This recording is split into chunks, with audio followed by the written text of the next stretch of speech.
Hello guys, in today's episode I'm going to teach you guys on how to make corrections in Excel. Whenever you type a mistake like this name, I added 2 E's, and book I added 2 K's.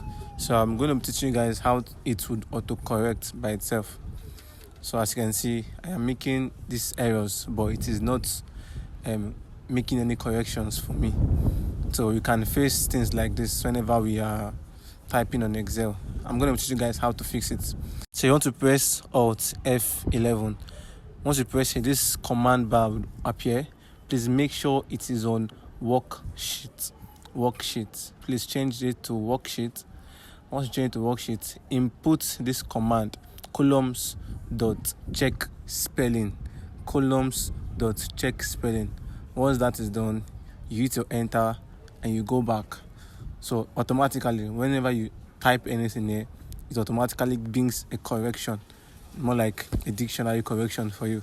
So yeah, if you find this video helpful, please hit the subscribe button, like, share and comment.